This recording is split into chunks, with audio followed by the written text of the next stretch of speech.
Bonsoir à tous, j'espère que vous allez excellemment bien. Aujourd'hui on se retrouve pour parler football, pour faire le débrief d'Argentine-Australie. On va revenir sur ce deuxième huitième de finale avec la victoire de l'Argentine, mais qui est passé vraiment au forceps. Ça s'est joué à rien qu'on ait des prolongations et que je puisse pas faire cette vidéo ce soir mais demain matin. Avec une équipe d'Argentine qui pourtant avait la maîtrise du match, et puis il y a eu la réduction du score et l'Argentine a vraiment subi en fait sur la fin de match.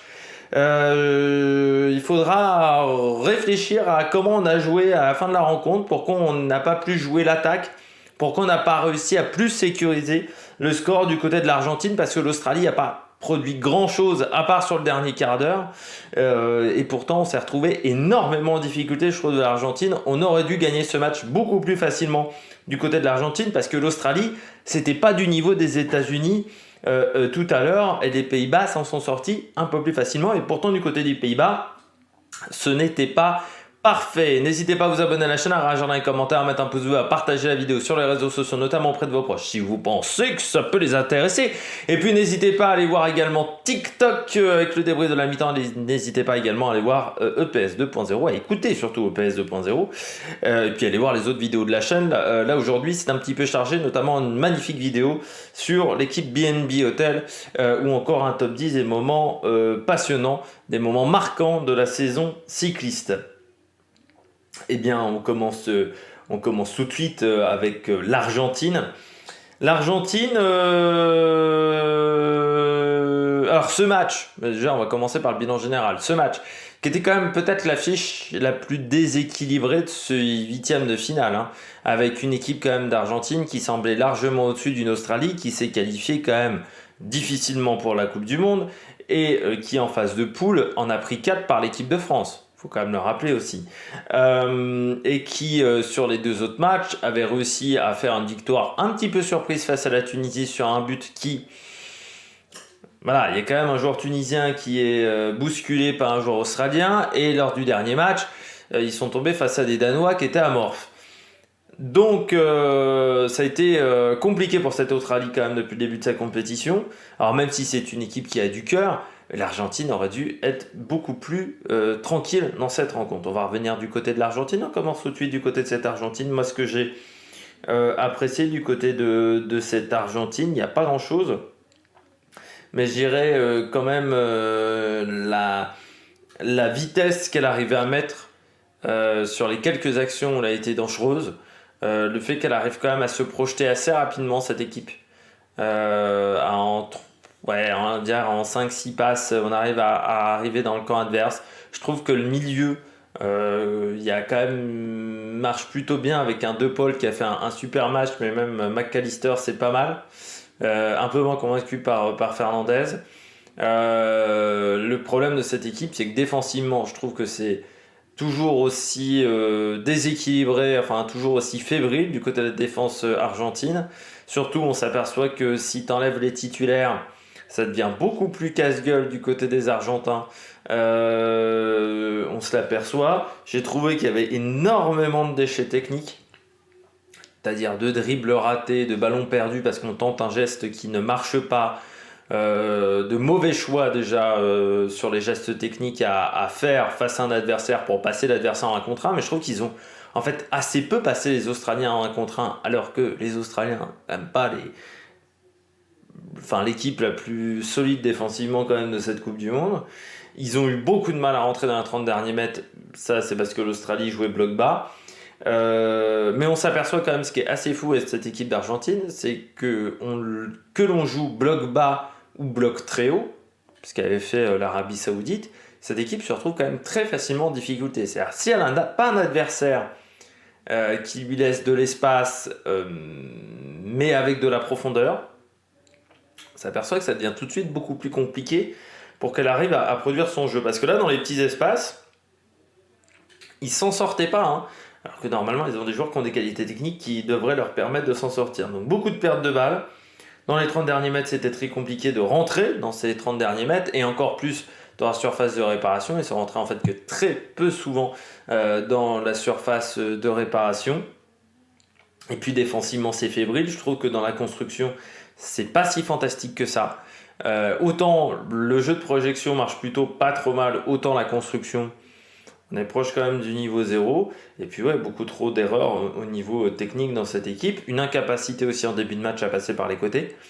C'est-à-dire que l'Australie avait bloqué l'axe du terrain. Et on a vu que sur les ailes, c'était quand même un petit peu compliqué pour les Argentins.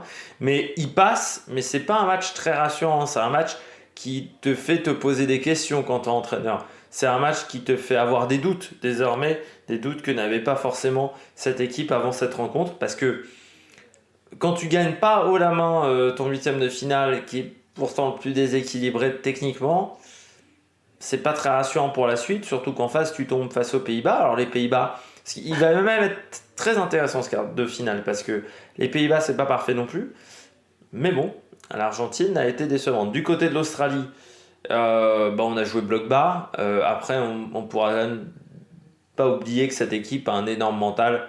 Physiquement aussi, ils ont quand même super bien tenu 90 minutes.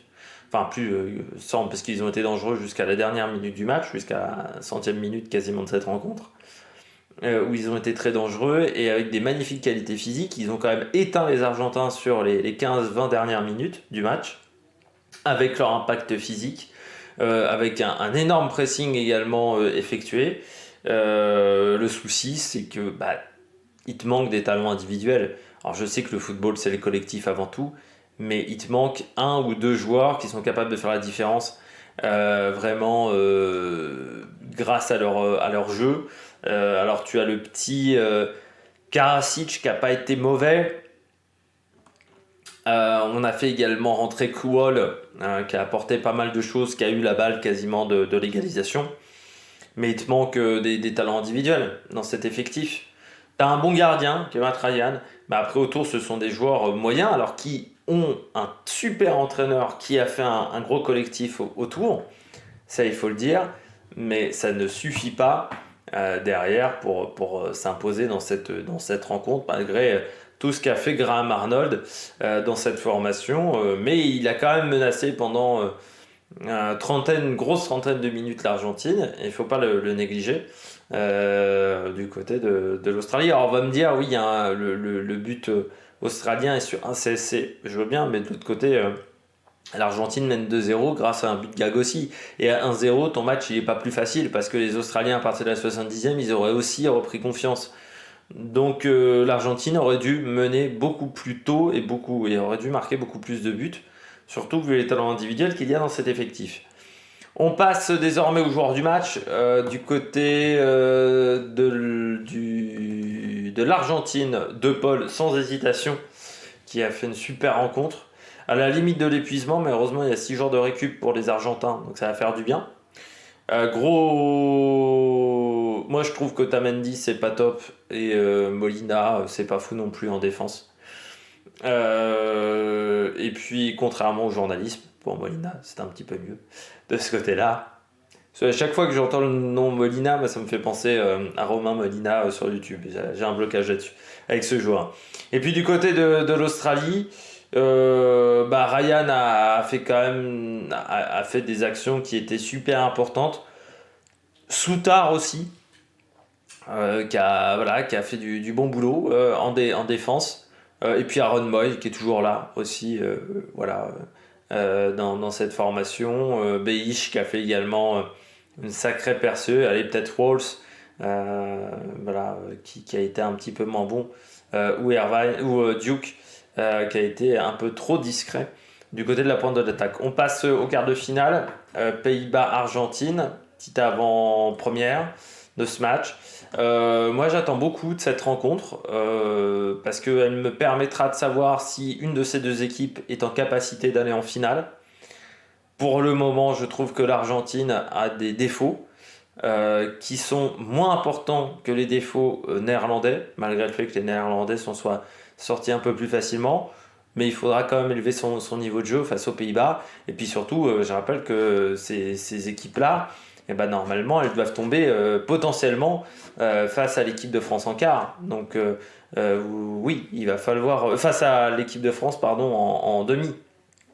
Donc il faudra, si j'ai bien tout compris, donc il faudra vraiment améliorer les choses. Non, non, parce que oui, ah oui, parce qu'en quart on croise, pardon. Donc non, c'est pas possible. Voilà, chaque fois je sais jamais quand on croise en Coupe du Monde. Mais oui, il faudra faire mieux parce que sinon ça risque d'être très compliqué face au Brésil notamment ou face au Japon ou à la Croatie potentiellement également ou face à la Corée du Sud, mais on s'attend quand même plutôt à un Brésil voire un Croatie, Japon ou un Brésil-Japon pour les quarts. Bon, j'espère que vous avez aimé cette vidéo. Si vous avez aimé cette vidéo, n'hésitez pas à vous abonner à la chaîne, à réagir dans les commentaires, à mettre un pouce bleu. Et puis nous, on se retrouve pour de nouvelles aventures sur la Mec Production dès demain. Allez, ciao, ciao!